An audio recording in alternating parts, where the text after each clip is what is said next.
Hi, everybody. My name is Contreras, and I'll be going over the differences between a LinkedIn profile resume and an in-person PDF resume. Now, this is more specifically in regards to how you would hand or kind of view this information as well, right? Resumes are through a PDF form. You typically print them out, you bring them to career fairs, or you bring them to the job interviews that you're interested in going to, and you would hand that to a recruiter or your interviewer. Whereas a LinkedIn profile is typically viewed through whether you're applying through LinkedIn or recruiters are looking through your LinkedIn through that perspective as well. Now, let's talk about the initial formatting of each respective resume. And a big one that always sticks out to me is the importance of your honors and awards section, right? We put this towards the top of our resumes typically here in WP Carey, which I've always found interesting, right?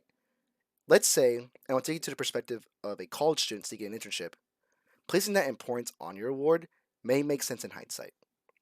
Due to the fact that certain awards are given out of a distinction, whether it's a scholarship or making the dean's list for consecutive on semesters, internally, it does make sense to feature this prior to your professional development experiences, right? Creating that narrative like, hey, I'm somebody that's gotten these awards and these distinctions, and this may tie into the fact that I was able to get these certain internships, or I was able to be part of these certain leadership development courses as well.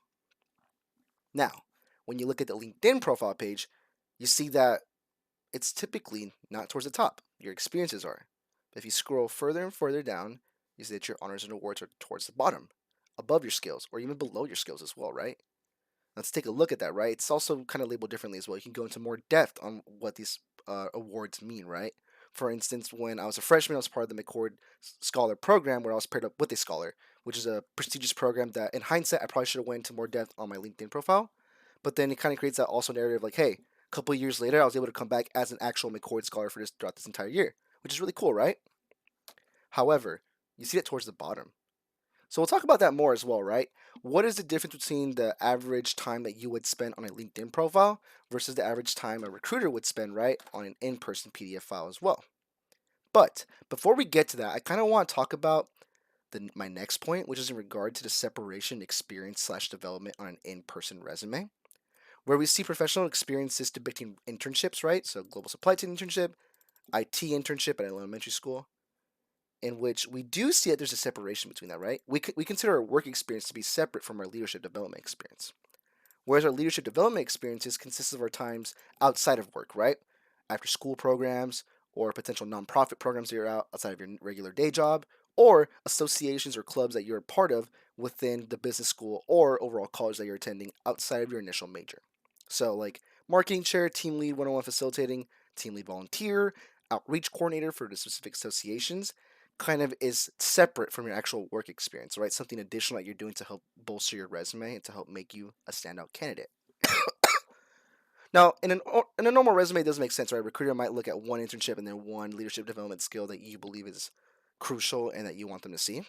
But if you look at LinkedIn, it's actually all under one big conglomerate, right? So right here, my IT internship experience here, my global supply chain internship here, and then it just goes straight to my leadership development opportunities. And this is not by design, by the way. You can definitely format this to have it while, like, if I was a global supply chain internship, I was also doing my WP Carey School of Business one, right? Because I was in that role throughout my time as a global supply chain intern. However, on a LinkedIn profile, on a not a LinkedIn profile, on an in-person profile, it might look a little different, right? You have it a little more segmented.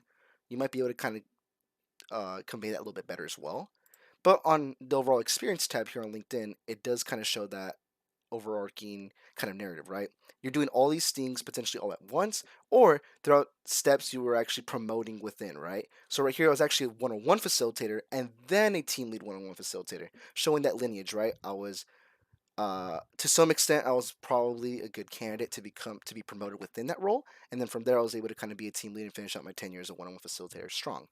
But you also see for other associations, right? For like a community relations director role at HBSA, I'm actually going to be promoted to an IT director, so which is like a role above that initial role. So you would see like that similar lineage here as well, right? Alongside marketing chair, you do typically see interns slash chairs within organizations move up to like VP or maybe potentially presidency roles. Whereas on a leadership development tab here on an in-person profile, you don't see that lineage. You just see the most highest thing that you've been part of before, which kind of leaves out some narrative for your recruiter to look at. Now, let's talk about the average time that someone would spend on, let's say, an in person resume, a PDF resume to say better, or a LinkedIn profile.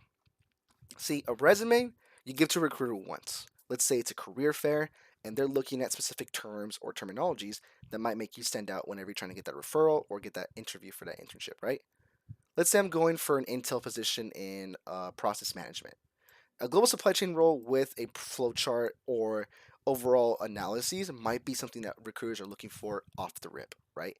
They want to make sure that their intern is somewhat traverse in that regard or someone that they can invest in the future in that regard. Now, if you don't have that internship role within a supply chain organization, they might look somewhere else, right? Did you work in a different area department? Were you able to be trained in that? Or they might look in your more leadership development ones as well. And you might be thinking, oh, is that going to take about a couple minutes for them to look at? No. In reality, they're looking for buzzwords, key terms that might help you stand out. Meaning that in reality, only looking at this entire resume for at best 10 seconds, and that's being generous. It's usually 2 to 3 seconds. Which is unfortunate, but that's just the nature of recruitment, right? There's so many resumes, so many applicants that you need to make sure that your resume, your in-person resume, is as concise and to the point as possible. You want to make sure those buzzwords are there. Now let's talk about a LinkedIn profile. LinkedIn profiles are meant to be revisited. Often you see here on the notification side, certain person viewed your profile. Could be a recruiter, could be your peer, could be a professor. It's meant to be looked upon again and again and again. Now right here, you have different stuff right here. Your activities section is honestly the section that people honestly look at the most, right? What are you posting? What are you reposting, right? So typically right here, I like to repost my club association achievements, right? HBSA won a mentorship program award, had an amazing career fair, and also your peers as well to let them know that you're also working with these people. Well, also, and if you scroll all the way here at the bottom, announcing your internship opportunities and kind of closing off on that, right? You want when you're building these narratives, you're actually doing this inadvertently throughout your head. You want people to know what you're doing in the moment while also letting them know your intentions throughout the rest of your professional journey, right? I was starting my position at Northrop, thanking the people who made this possible, and then I ended my time at Northrop, right? Thanking the people, thanking my fellow intern cohorts, while also talking about how I want to move forward. You get to kind of personalize it as you go, which is an amazing opportunity for your LinkedIn profiles that you should definitely not miss out on. But then you also see here, right? Where did you go to school? You want to look for people with typically if you're a recruiter looking for target schools, you might just look for the school. Or let's say I went to high school with somebody that let's say we went to the same high school and I'm an alumni of someone who's coming up. I already have their best names with them, right? I mean, it's pretty cool in that regard. And you scroll more and more, you get to see their courses. What exact courses that they've taken? You can't fit all your courses on a resume. You can only fit your leadership development, your work experience, and maybe your skills at the bottom if you're lucky enough. But here I was able to list off a couple, right? Some stuff that's more unique, some stuff that's more niche, and also just being able to create that overall narrative as well. All in all, you're gonna be often revisiting LinkedIn profiles. Whereas a resume, you probably only see once. Maybe you pull it up during the interview if you're lucky to get into that interview, which I hope all of you are. However, LinkedIn profiles are meant to be revisited.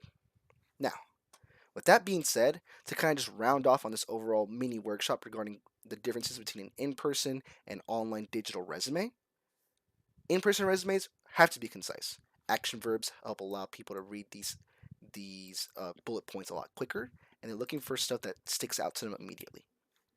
And these profiles right here, the LinkedIn profiles, are meant to be revisited upon.